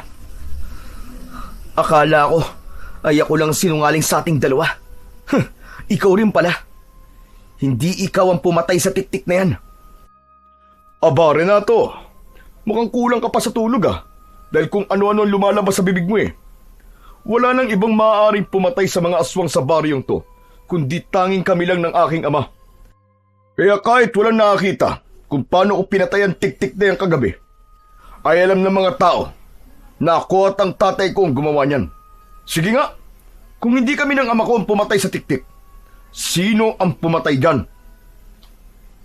Ako! Ako ang pumatay sa tiktik na yan. Nakikita mo ba tong hawak kong gunting at laba? Ang mga tong ginamit ko para patayin ang tiktik na yan. Umugong ang malakas na tawanan ng mga tao. Gunting at laba? Isa ba yan sa mga kwentong barbero mo, Renato? Gaya na lang na sinabi mo nun, na ikaw ang namimigay ng gulay at prutas sa mga tao. Alam mo, payo lang huwag mo nang dagdagan ang kasinungalingan mo. Kasi baka dumating ang panahon na ang mga tao na ang magpapaalis sa'yo sa lugar na to. Nagsasabi ako ng totoo, Samson. Mga kasama, maniwala kayong lahat sa akin. Ako talaga ang pumatay sa tiktik na yan at hindi si Samson. Umuwi ka na, Renato. Huwag mo nang ipahiya ang sarili mo. Magkaroon ka naman kahit konting kahihiyan. Hindi mo ba nakikita ang sarili mo ngayon? Mukha kang desperado sa atensyon. Mas lalong lumakas ang tawanan ng mga tao. Nang tignan ni Renato ang mga tao, ay nakita niya ang panghahamak sa muka ng mga yun. Sa pagtingin niya ulit kay Samson, ay nakangisi ito at halatang tuwang-tuwa ito sa pagpapahiya sa kanya. Tumiim ang bagang ni Renato. Hindi niya akalain na ganun pala kasakit kapag inangkin ng iba ang kabutihan na ginawa niya. Kaya mas naintindihan niya na ngayon si Agani kung bakit ito nagalit sa kanya. Walang imik na sinugod ni Renato si Samson. Iwinasiwas niya ang laba at isinangga ni Samson ang braso nito. Isang mababaw na hiwa ang gumuhit sa braso ni Samson at ikinagulat yun ng lahat. Maging si Renato ay nagulat dahil wala siyang balak na sugatan si Samson. Sadyang nadala lang siya sa bugso ng kanyang damdamin. Nakita mo na ang ginawa mo? Hindi ka lang sinungaling, kundi bayolente ka na rin. Pasensya na. Hindi ko sinasadya, Samson. Habang nakatingin si Renato kay Samson, ay nakita niyang mabilis na nagbago ang muka nito. Naging malahalimaw ang muka ni Samson, pero agad din bumalik sa pagiging tao. Biglang tumalikod si Samson sa lahat at walang pagpapaalam na umalis ito. Halata ang pagmamadali ni Samson na parabang meron itong ayaw nilang makita. Nagsimulang magsalita ang mga tao kay Renato ng masasakit. Galit na galit ang mga yon sa kanya dahil sinaktan niya si Samson. Pero wala roon ang kanyang atensyon, kundi naroon sa nakita niyang pagbabago sa muka ni Samson. Nakatulalang naglakad si Renato pabalik sa bahay niya. Naupo siya sa sala at patuloy niyang inisip kung bakit niya nakitang tila naging aswang ng isang segundo ang muka ni Samson, hanggang sa naalala niya ang isa sa mga sinabi sa kanya ni Agani. Hindi makapaniwalang tinignan niya ang gunting at labaha. Ang sabi sa akin ni Agani, kapag nasugatan ng mga ito ang isang aswang na nagpapanggap na tao, ay makikita ko talaga ang totoo niyang anyo. Ibig bang sabihin aswang si Samson? Siyang tinutukoy ni Agani na aswang na nandito sa aming baryo? Labis na kinilabutan si Renato sa bagay na kanyang napagtanto. Mas lalo siyang naguluhan dahil manunugis ng aswang si Samson at napatunayan nila na marami na itong napatay na aswang. Hanggang sa humahangos na dumating si Bugoy. Pawisan ito at habol ang paghinga. Umupo ito sa tabi ni Renato. Chong, ano na naman yung narinig ko sa labas tungkol sa'yo? Sinasabi mo raw na ikaw ang pumatay sa tiktik. Tapos, sinugatan mo pa raw si Samson. Totoo ba ang mga yun? Totoo, Bugoy. At totoo rin na ako ang pumatay sa tiktik at hindi si Samson. Pero Chong, parang imposible naman na ikaw ang pumatay sa tiktik eh. Wala ka namang kakayahan na pumatay ng aswang eh. Mas lalo mo lang binigyan ng dahilan ng mga tao rito na magalit sa'yo eh. Pambihira ka oh. Tapos sinugatan mo pa si Samson. Yari na. Alam mo kung gaano kamahal ng mga tao si Samson dito sa atin. Chong, nagsasabi ako ng totoo. Ako talaga ang pumatay sa tiktik at hindi si Samson. At si Samson, Chong, isa siyang aswang. Malamang pati ang tatay niya ay aswang din. Anak ng teteng oo. Ano ba sinasabi mo, Renato? Nawawala ka na ba sa sarili? Naririnig mo ba ang sarili mo? Pati ba naman ikaw ganyan ang iniisip sa akin? Kasi ang hirap paniwalaan ng mga sinasabi mong aswang si Samson at ang tatay niya Yung ikaw ang pumatay sa tiktik, pwede ko pang paniwalaan. Pero yung aswang sina Samson at Ramon, aba, Chong, ang hirap paniwalaan nun. Maniwala ka sa akin, Chong. Mga aswang sila na nagpapanggap ng mga tao. Kailangan malaman ito ng mga tao. Dapat nang matapos ang pagpapanggap ng mag-amang yun. Itong gunting at laba ako, may kapangyarihan to. Nilagyan to ng kapangyarihan ng engkantong si Agani. Hindi ko na dapat to patagalin. Sasabihin ko na sa mga tao ang natuklasan ko. Mabilis na tumayo si Renato, pero mahigpit siyang hinawakan ni Bugoy at hinila siya nito, kaya muli siyang napaupo. Teka, sandali nga lang. Pwede bang kumalma ka muna? Ano ba sinasabi mo, Chong? Anong engkanto? Diyos ko po, tulungan niyo po ang kaibigan ko. Mukhang nasisiraan na po siya ng ulo. Bakit ba ayaw mo maniwala sa akin? Akala ko ba'y kaibigan kita? Kaya nga, Chong kaibigan mo ko. Kaya pinipigilan kitang gawin ang bagay na lalo magpapahamak sa'yo. Pero hindi ka naniniwala sa mga sinasabi ko, tama? Ano kasi, Chong So hindi ka nga naniniwala? Sige na. Umalis ka na, Bugoy. Pero, Chong, umalis ka na sabi. Alis na! Tila natakot si Bugoy sa pagsigaw na yun ni Renato. Kaya kahit parang ayaw pa nitong umalis, ay tumayo na ito at lumabas ng kanyang bahay. Nang mag-isa na lang si Renato, ay pinag-isipan niya ang susunod niyang gagawin. Napagtanto niya na may punto si Bugoy. Hindi niya maaaring sabihin kagad sa mga tao ang natuklasan niya tungkol kay Samson dahil paniguradong iisipin ng lahat na nagsisinungaling na naman siya. Ngunit ang talagang gumulo sa isip ni Renato ay kung bakit pumapatay ng mga aswang sina Samson at Ramon, gayong aswang din pala ang mga ito. Pagsapit ng gabi ay tuluyan ng nakabuo ng plano si Renato. Desidido na siyang isiwalat sa lahat ang katotohanang aswang si Samson at ang tatay nito. 11:00 ng gabi nang umalis siya ng kanyang bahay na dala ang mahiwagang gunting at laba. Tinahak niya ang daan patungo sa bahay ni na Samson. Sa gitna ng kanyang paglalakad ay nagulat siya nang may humawak sa likod niya. Muntik na niyang atakihin ng taong yon. Mabuti na lang at nakita niya agad na si Bugoy lang pala ang nasa kanyang likuran. Anak ng... Ano ka ba, Bugoy? Bigla ka nalang sumusulpot eh. Sorry naman. Papunta kasi ako sa bahay mo eh. Tapos nakita kitang lumabas. Kaya sinundan kita. Saan ba ang punta mo ng ganitong oras? Sa bahay ni na Samson, papatunayan ko na totoo ang mga sinabi ko na aswang silang mag-ama. Anak nang, yan ka na naman eh. Ipapahamak mo lang ang sarili mo, maniwala ka sa akin. Kung ayaw mo maniwala, ay bahala ka sa buhay mo. Pero sisiguraduhin ko na bago matapos ang gabing to, ay malalaman ng mga tao na nagpapanggap lang sila Samson at ang tatay niya dahil mga aswang talaga sila. Nagpatuloy na sa paglalakad si Renato at wala nang nagawa ang kaibigan niyang si Bugoy kundi ang sundan siya.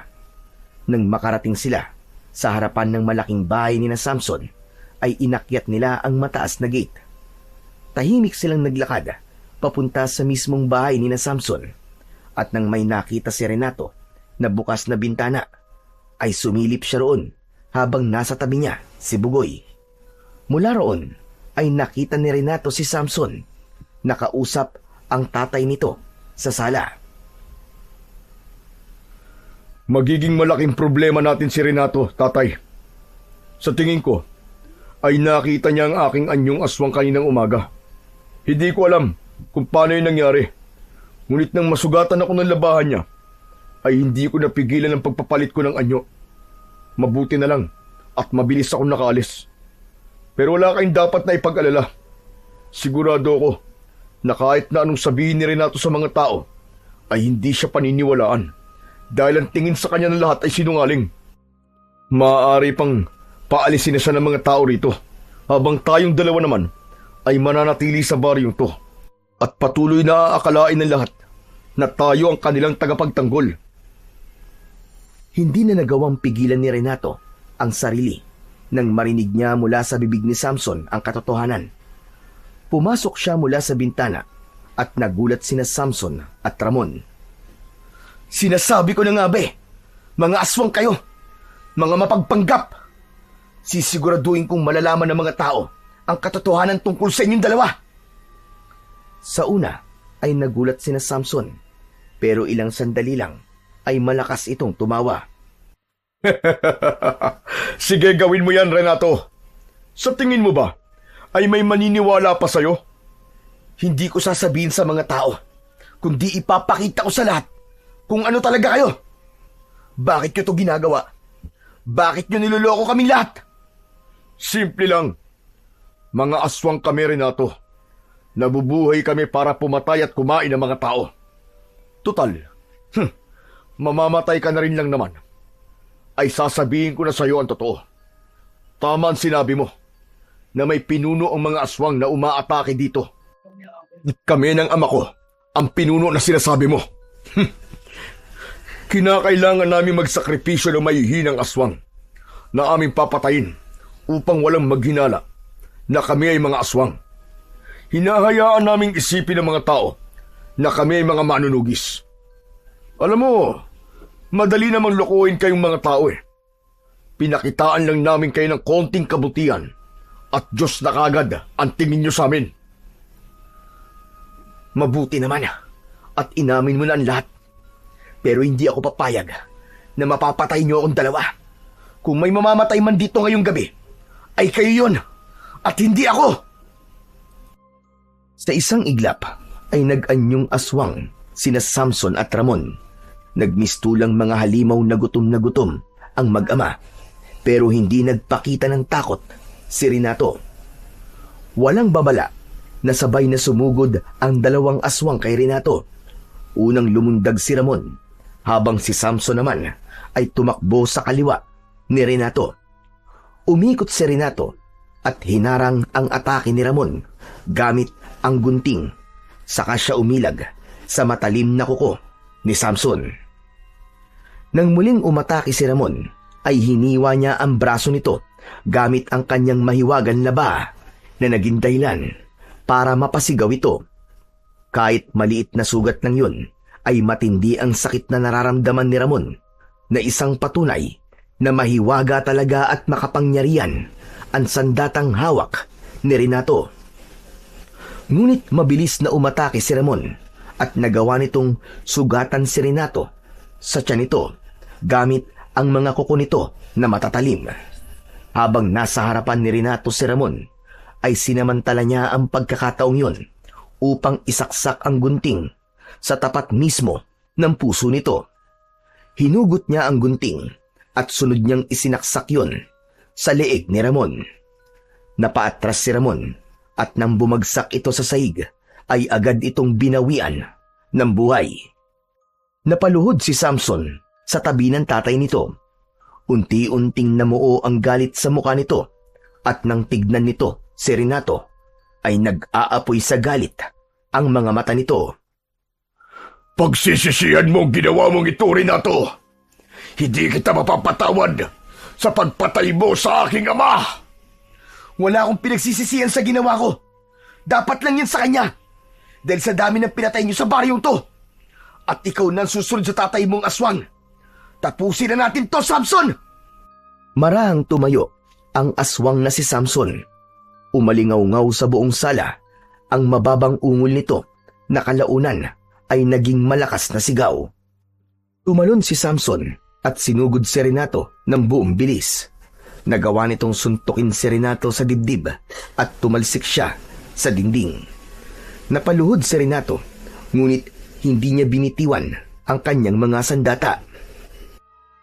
Hindi ko akalain na ikaw pa ang magiging malaking tinik sa amin ng tatay ko, Renato. At kung inaakala mo na magtatagumpay ka ngayong gabi na pabagsakin kami, ay nagkakamali ka. Nagbanggaan ng dalawa sa gitna ng sala. Sinugatan ni Renato si Samson sa braso gamit ang gunting. Sinundan niya yon ng paghiwa ng laba sa tagiliran nito. Ngunit isang sipa lang sa kanya ni Samson ay muli siyang tumalsik. Bago pa makabangon si Renato, ay sinunggaban siya ni Samson at sinubukang kagatin ang kanyang leeg. Ngunit sa huling segundo ay nagawa niyang saksakin sa leeg si Samson gamit ang gunting. Lumayo si Samson kay Renato. Sumisigaw ang aswang sa labis na sakit. Matapang na tumayo si Renato. Hindi niya ininda ang mga sugat sa kanyang katawan dahil ang tanging nasa isip niya ng mga sandaling yon ay ang patayin na ng tuluyan si Samson. Gamit ang natitirang lakas ay sumugod si Renato kay Samson at ginilitan niya ang leeg nito gamit ang napakatalim na labaha. Sinundan niya yon ng malalim na saksak ng gunting sa tapat mismo ng puso nito. Nang hugutin niya ang gunting, ay nanlalaki ang mga mata na napaluhod si Samson. Tila hindi ito makapaniwala sa nangyari. Tuluyan nang bumagsak sa sahig ang walang buhay na aswang na si Samson. Habang si Renato ay hinihingal na pinagmamasdan nito. O ano, mga diablong buwang kayo. Tapos na ang pagpapanggap at panluloko niyo sa lahat ng tao rito. Ito ang tandaan mo, Samson. Kailanman ay hindi magwawagi ang kasamaan laban sa kabutihan. At ganun din ang kasinungalingan sa katotohanan. Nanghihinang naglakad si Renato palabas ng bahay. Ang balak niya ay tawagin ang mga tao upang makita ng mga ito sina Samson at Ramon habang nasaan yung aswang pa. Ngunit laking gulat niya nang pagbukas niya ng pinto ay marami ng tao ang nasa labas. May iba na nakasilip pa sa bintana. Isang malakas na palakpakan at hiyawan ang sumalubong kay Renato mula sa mga tao. Tuwang-tuwang lumapit si Bugoy sa kanya at mahigpit pa siya nitong niyakap. Teka, Bugoy! Ano nangyayari? Bakit nandito ang mga tao? Siyempre, tinawag ko silang lahat para makita mismo ng mga mata nila ang katotohanan. Wala ka lang dapat ipaliwanag sa kanila, Renato. May ilan na nakapunta kagad at narinig ang mga sinabi ni Samson. Pambihira, Chong. Bilib na bilib ako sa'yo. Napakahusay mo palang makipaglaban. Sobra akong proud na best friend kita. Hoy, kayong lahat! Huwag niyong kakalimutan na ako ang best friend ni Renato, ha? Hindi na napigilan ni Renato ang kanyang mga luha nang lumapit ang mga tao sa kanya upang humingi ng tawad. May mga nagpasalamat sa kanya at meron ding pumuri. Doon na napagtanto ni Renato na totoo ngang mas higit pa sa ginto ang gantimpalang ibinigay sa kanya ng engkantong si Agani. Simula nang mapatay ni Renato sina Samson at Ramon, ay tuluyang nanumbalik ang katahimikan sa kanilang baryo. Wala nang naitatalang pag-atake ng mga aswang at unti-unti ay muling bumalik sa normal ang pamumuhay ng mga tao. Nagkataon din na matapos ang lahat ng yun ay naging maganda ng muli ang pananim sa kanilang baryo at tuluyan ang natapos ang taggutom. Agad ding nagbago ang tingin ng mga tao kay Renato at marami ang humanga dahil sa kanyang tapang. Nagpatuloy si Renato bilang isang simpleng barbero, ngunit palagi siyang handa na muling makipaglaban kung kinakailangan. Hindi rin nawala sa puso niya ang pasasalamat para sa engkantong si Agani. Natutunan niya na mali ang magsinungaling upang hangaan ng iba dahil ang paghanga na nakukuha sa kasinungalingan ay panandalian lang at ang kapalit nito ay ang pagkasira ng tiwala. Ngunit higit sa lahat, natutunan niyang kung sakaling magkamali, ang pinakamahalaga ay ang pagtanggap sa kamalian at paggawa ng tama upang ituwid ito, dahil ang tunay na tapang ay hindi lang nakikita sa pakikipaglaban, kundi sa pagiging tapat sa sarili at sa mga taong nakapaligid sa kanya.